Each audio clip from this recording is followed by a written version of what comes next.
ഇന്ന് നമുക്ക് നല്ല ടേസ്റ്റിയും വെറൈറ്റി ആയിട്ടുള്ള സാൻഡ്വിച്ച് തയ്യാറാക്കാം. മുട്ടയും മാഗിയും വെച്ചിട്ടാണ് ഞാൻ ഈ ഒരു സാൻഡ്വിച്ച് തയ്യാറാക്കുന്നത്. അപ്പം ഈ ഒരു സാൻഡ്വിച്ച് വളരെ എളുപ്പത്തിൽ എങ്ങനെയാണ് തയ്യാറാക്കുന്നത് നോക്കാം.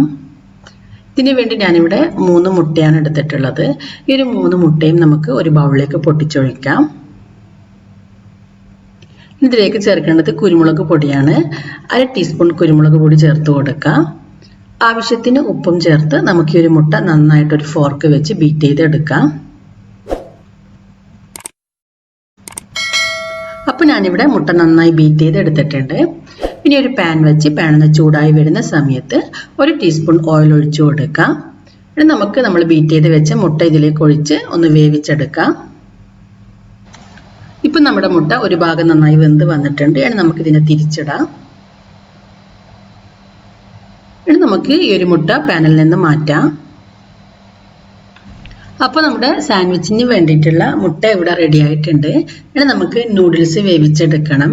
ഞാനിവിടെ ഒരു പാക്കറ്റ് മാഗി നൂഡിൽസാണ് എടുത്തിട്ടുള്ളത്. ഈ ഒരു പാനിൽ തന്നെ നമുക്ക് ആവശ്യത്തിന് വെള്ളം ചേർത്ത് ഈ ഒരു നൂഡിൽസ് വേവിച്ചെടുക്കാം. അപ്പോൾ ഞാനിവിടെ 1 കപ്പ് വെള്ളം എടുത്തിട്ടുണ്ട്. ഈ ഒരു വെള്ളം ഈ ഒരു പാനിലേക്ക് ഒഴിച്ചു കൊടുക്കാം. വെള്ളം ഒന്ന് തിളച്ച് വരുന്ന സമയത്ത് നമുക്ക് നൂഡിൽസ് പൊട്ടിച്ചതിലിട്ട് കൊടുക്കാം.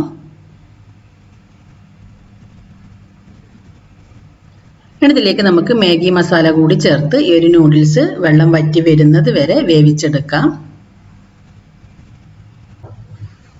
ഇപ്പം ഈ ഒരു നൂഡിൽസിന്റെ വെള്ളമെല്ലാം വറ്റി നൂഡിൽസ് നന്നായിട്ട് വെന്ത് വന്നിട്ടുണ്ട്. അപ്പോൾ ഞാനിവിടെ 4 സാൻഡ്വിച്ചാണ് തയ്യാറാക്കുന്നത്. അപ്പോൾ നമ്മൾ തയ്യാറാക്കി വെച്ച മുട്ട 4 കഷ്ണങ്ങളാക്കി കട്ട് ചെയ്തെടുക്കാം. ഞാനിവിടെ കുറച്ച് മയോണൈസ് എടുത്തിട്ടുണ്ട്. ഇതിലേക്ക് നമുക്ക് കുറച്ച് കെച്ചപ്പ് കൂടി ചേർത്ത് നന്നായിട്ടൊന്ന് മിക്സ് ചെയ്ത് കൊടുക്കാം. ഇനി നമുക്ക് സാൻഡ്വിച്ച് എങ്ങനെയാണ് തയ്യാറാക്കുന്നത് നോക്കാം. ആദ്യം ഒരു സ്ലൈസ് ബ്രെഡ് എടുത്തിട്ട് നമ്മൾ മിക്സ് ചെയ്ത് വെച്ച മയോണൈസിൻ്റെയും കെച്ചപ്പിൻ്റെയും മിക്സ് ഇതിലേക്ക് ഒന്ന് സ്പ്രെഡ് ചെയ്ത് കൊടുക്കാം. ഇനി നമുക്ക് ഈ ഒരു ബ്രെഡിൻ്റെ മുകളിലേക്ക് നമ്മൾ നേരത്തെ കട്ട് ചെയ്ത് വെച്ച മുട്ട വെച്ച് കൊടുക്കാം. ഇനി ഇതിൻ്റെ മുകളിലേക്ക് നമ്മൾ വേവിച്ച് വെച്ച നൂഡിൽസ് കുറച്ച് ഇട്ട് കൊടുക്കാം. ഇനി ഇതിലേക്ക് ചേർക്കേണ്ടത് സവാളയാണ്. അപ്പോൾ സവാള വളരെ ചെറുതായി അരിഞ്ഞെടുത്തിട്ടുണ്ട്. ഇത് കുറച്ച് നമുക്ക് ഇതിൻ്റെ മുകളിലേക്ക് ഇട്ട് കൊടുക്കാം. ഇനി നമുക്കിതിലേക്ക് കുറച്ച് കുരുമുളക് പൊടിയും കുറച്ച് ചെറുനാരങ്ങ നീരും ചേർത്ത് കൊടുക്കണം. ഞാനിവിടെ കുറച്ച് കുരുമുളക് പൊടി ചേർത്തിട്ടുണ്ട്. ഇനി ഒരു 2-3 ഡ്രോപ്പ് ചെറുനാരങ്ങ നീര് കൂടി ഇതിലേക്ക് ചേർത്ത് കൊടുക്കാം.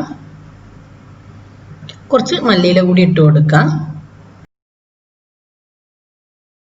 ഇനി ഇതിൻ്റെ മുകളിലേക്ക് കുറച്ച് കെച്ചപ്പ് ചേർത്തതിന് ശേഷം നമ്മൾ നേരത്തെ മിക്സ് ചെയ്ത് വെച്ച മയോണൈസ് ഒരു സ്ലൈസ് ബ്രെഡിൻ്റെ മുകളിൽ സ്പ്രെഡ് ചെയ്ത് കൊടുക്കാം. ഇനി ഈ ഒരു സ്ലൈസ് ബ്രെഡ് നമുക്ക് ഇതിൻ്റെ മുകളിലേക്ക് വെച്ച് ചെറുതായി ഒന്ന് പ്രസ് ചെയ്തെടുക്കാം. അപ്പോൾ നമ്മുടെ സാൻഡ്വിച്ച് ഇവിടെ റെഡി ആയിട്ടുണ്ട്. നിങ്ങൾക്ക് ഇങ്ങനെ വേണമെങ്കിൽ ഇങ്ങനെ കഴിക്കാം. പക്ഷെ ഞാൻ ഈ ഒരു സാൻഡ്വിച്ച് ഒന്ന് ടോസ്റ്റ് ചെയ്തെടുക്കുന്നുണ്ട്. അപ്പോൾ ഒരു പാൻ വെച്ച് പാൻ ഒന്ന് ചൂടായി വരുന്ന സമയത്ത് നമുക്ക് ബട്ടർ ചേർത്ത് കൊടുക്കാം.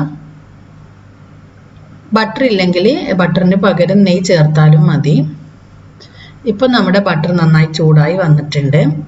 ഇനി നമുക്ക് ഈ ഒരു ബ്രെഡിനെ ഒന്ന് ടോസ്റ്റ് ചെയ്തെടുക്കാം. ഇതിൻ്റെ മേലെ കൂടി കുറച്ച് ബട്ടർ ചേർത്തിട്ട് ഇതിൻ്റെ അടിഭാഗം ചൂടായി വരുന്ന സമയത്ത് നമുക്കിത് തിരിച്ചിടാം.